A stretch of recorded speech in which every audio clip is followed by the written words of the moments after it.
కాకికి గద్ద సాయం. అనగనగనగా ఒక ప్రమథవనంలో చిన్న జంతువులు, పక్షులు నివాసం ఉంటున్నాయి. అందులో బంగారం అనే అడవి కోడి కూడా ఉంది. అవన్నీ చాలా బాగా కలిసిమెలిసి ఉంటాయి. బంగారానికి మాణిక్యం అనే చిన్నపిల్ల ఉంది. దాన్ని చాలా గారాబంగా పెంచుకుంటుంది. ప్రతిరోజు ఉదయాన్నే బయటికి తీసుకెళ్ళి మిగతా పక్షులతో ఎలా మెలగాలి, ఆహారం ఎలా సంపాదించుకోవాలో నేర్పించేది. మాణిక్యం అంటే అక్కడున్న అన్ని పక్షులకు ఎంతో ఇష్టం. అక్కడే ఒక చెట్టు మీద కూడా ఒక కాకి కూడా ఉంది. చాలా కాలం తర్వాత దానికి 3 పిల్లలు పుట్టాయి. వాటిని జాగ్రత్తగా చూసుకుంటూ ఎక్కడెక్కడి నుంచో ఆహారం తీసుకొచ్చి పెట్టేదది. ఒకరోజు ఎప్పటిలాగే పిల్లలను కూటిలో ఉంచి ఆహారం కోసం బయటకు వెళ్ళింది ఆ కాకి. తిరిగి వచ్చేసరికి 3 పిల్లల్లో 2 కనిపించలేదు. ఉన్న ఒక్కటేమో పాపం భయంతో ఉనికిపోసాగింది. పైగా గూడు అంతా రక్తంతో ఉంది. ఎవరో నా పిల్లలను చంపి తినేశారు అయ్యో అంటూ ఏడవసాగింది తల్లి కాకి. విషయం తెలిసి చుట్టుపక్కల ఉన్న పక్షులన్నీ అక్కడికి చేరుకుని దాన్ని ఓదార్చాయి. ఇది పక్క చెట్టు కింద పుట్టలో ఉన్న పాము పని అయి ఉంటుంది. నువ్వు బయటికి వెళ్ళాక అది ఇక్కడిక్కడే తిరిగింది. ఇక్కడేం చేస్తున్నావు అని నేను అడిగితే ఊరికే పుట్టలో గాలి ఆడక ఇలా వచ్చాను అని చెప్పింది అంది ఉడత. నా 2 పిల్లలు ఎలాగూ చనిపోయాయి. ఉన్న ఒక్కదాన్నైనా జాగ్రత్తగా కాపాడుకోవాలి. కానీ ఆ పాముని ఎదిరించేంత ధైర్యం నాకు లేదు అంటూ బాధపడింది కాకి.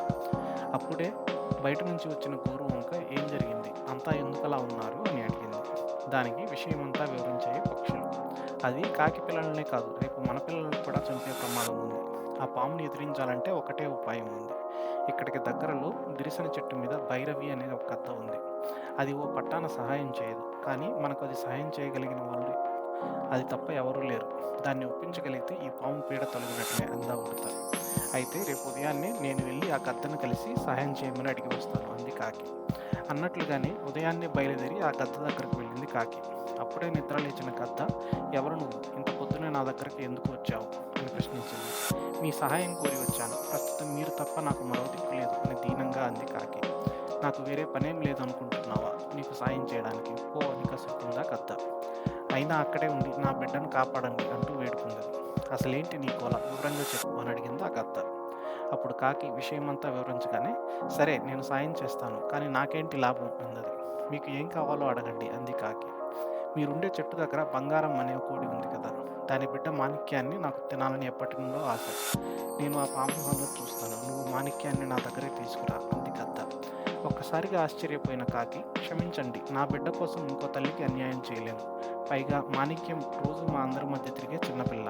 అయినా ఆ చిన్నపిల్లని తినాలనుకుంటే ఆ పాముకి మీకు తేడా లేనట్లే అంటూ గద్దకు నమస్కరించి అక్కడి నుంచి వెళ్ళిపోయింది కాకి. గూడు దగ్గరకు వెళ్ళాక పక్షులన్నిటినీ పిలిచి మనం మరో ఉపాయం ఆలోచిద్దాం, ఆ గద్ద కూడా స్వార్థంగా ఆలోచిస్తుంది అన్నది. ఇక అన్ని పక్షులు అక్కడి నుండి వెళ్ళిపోవడానికి సిద్ధమయ్యాయి. అంతలో గద్ద పాముని నోటితో పట్టుకుని వచ్చింది. అది చూసి అన్నీ ఆశ్చర్యపోయాయి. అప్పుడు గద్ద, నాకు నీ మంచితనం నచ్చింది. నీ బిడ్డను రక్షించుకోవడానికి ఇంకొకరి ప్రాణాలను తుఫనంగా పెట్టాలనుకోలేదు. అందుకే ఎలాగైనా నీకు సాయం చేయాలని వచ్చాను. ఆ పామును చంపేశాను. ఇక మీకు ఎలాంటి భయం లేదు అంది గద్ద. దాంతో కాకితో సహా పక్షులన్నీ దానికి కృతజ్ఞతలు తెలిపాయి.